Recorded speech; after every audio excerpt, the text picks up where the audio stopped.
qu'on aime bien faire évoluer, c'est bien la pastilla aux poissons et aux fruits de mer. Eh ben, on la change en fonction de ce qu'on va trouver au marché. Aujourd'hui, on va préparer une pastilla avec du poisson et des fruits de mer. Donc là, j'ai de la chance, j'ai trouvé des moules, j'ai des calamars, j'ai aussi des crevettes grises et j'ai un très beau poisson, j'ai de l'ombrine. Mais vous pouvez remplacer l'ombrine par n'importe quel poisson à chair blanche. Pour le reste des ingrédients, j'ai le bouillon des parures des crevettes.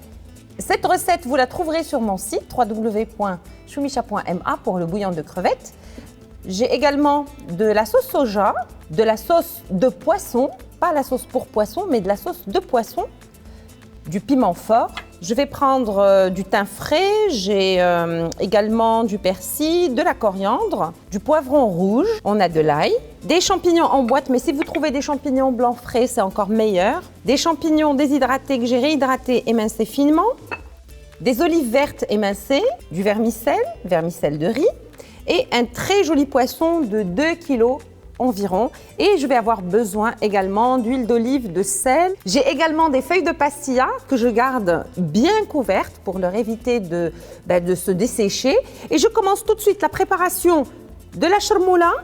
Et par la suite, nous allons voir les étapes de cuisson des fruits de mer et du poisson et le reste des ingrédients. Voilà.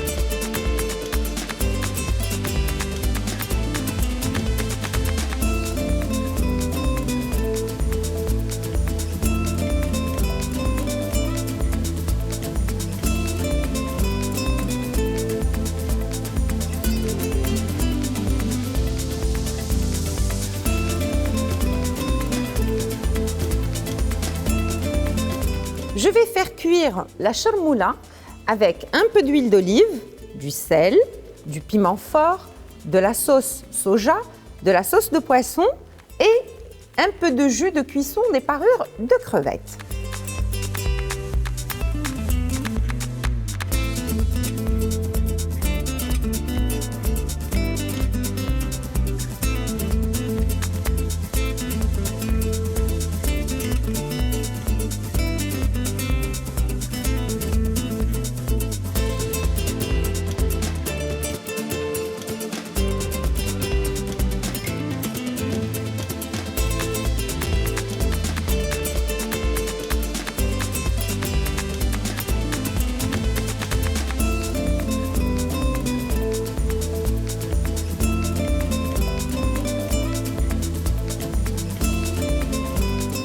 Donc j'ai mis tous les ingrédients de la charmoula dans la poêle. Je vais laisser cuire pendant 15 à 20 minutes, le temps que le bouillon réduise, le bouillon de crevettes que j'ai incorporé vers la fin. Je le laisse réduire avant de commencer à faire mariner le poisson, les fruits de mer. Je vais prendre le vermicelle et je vais le faire réhydrater et gonfler dans de l'eau chaude avant de l'égoutter.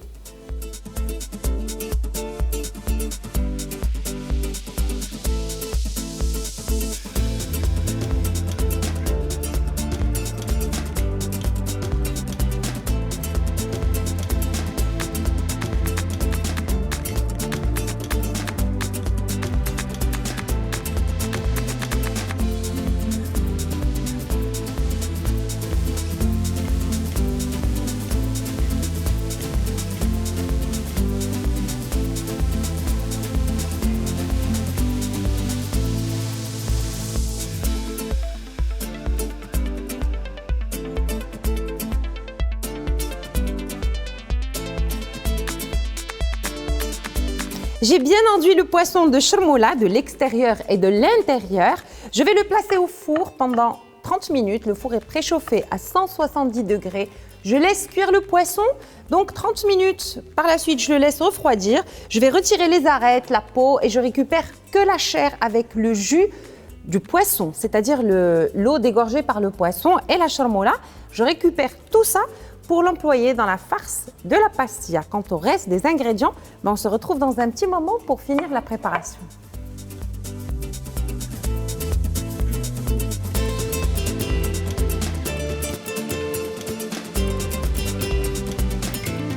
J'ai découpé les calamars en morceaux, je vais les faire passer avec un peu de charmoula dans la poêle à feu vif pendant 30 secondes, le temps qu'ils changent de couleur.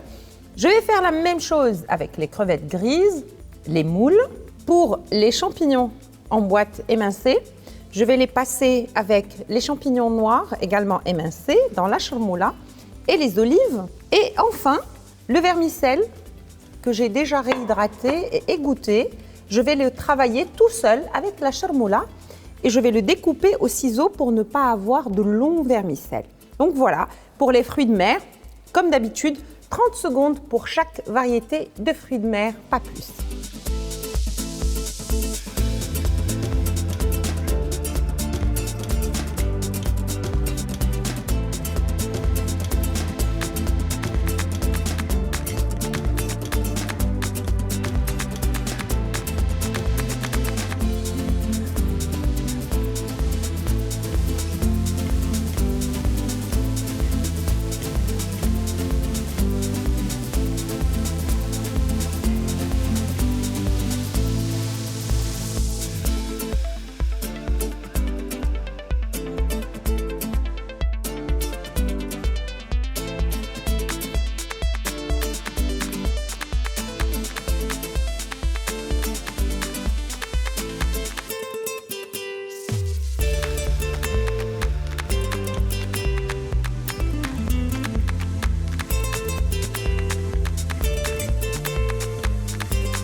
J'ai fait sauter les fruits de mer et je les ai réservés ensemble dans un bol. J'ai travaillé le vermicelle avec la charmoula. Ensuite, j'ai incorporé les champignons et les olives que j'ai fait cuire légèrement aussi avec de la charmoula. Quant au poisson, je l'ai émietté, en réservant quand même quelques morceaux assez gros. J'ai retiré la peau, les arêtes et j'ai réservé le jus de cuisson. C'est l'eau dégorgée par le poisson plus la charmoula. Donc, je l'ai réservé. Je vais en mettre un tout petit peu avec les morceaux de poisson pour qu'ils ne soient pas secs. Et le reste, je le rajoute au vermicelle. De toute façon, le vermicelle adore absorber les liquides. Et plus on va le parfumer, meilleur il sera.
La dernière étape consiste à enduire la pastilla avec du beurre et à la piquer avec un objet pointu pour permettre à la vapeur de s'échapper lors de la cuisson.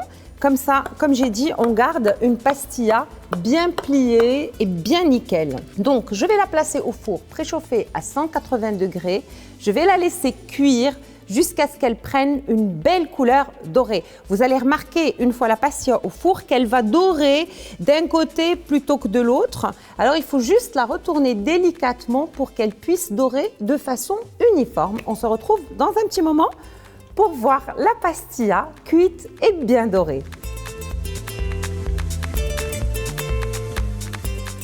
Je vous recommande de servir la pastilla dès sa sortie du four, bien belle, dorée et croustillante. Elle demande beaucoup de travail, en effet, mais elle est juste divine. On se retrouve bientôt avec de nouvelles recettes. Au revoir.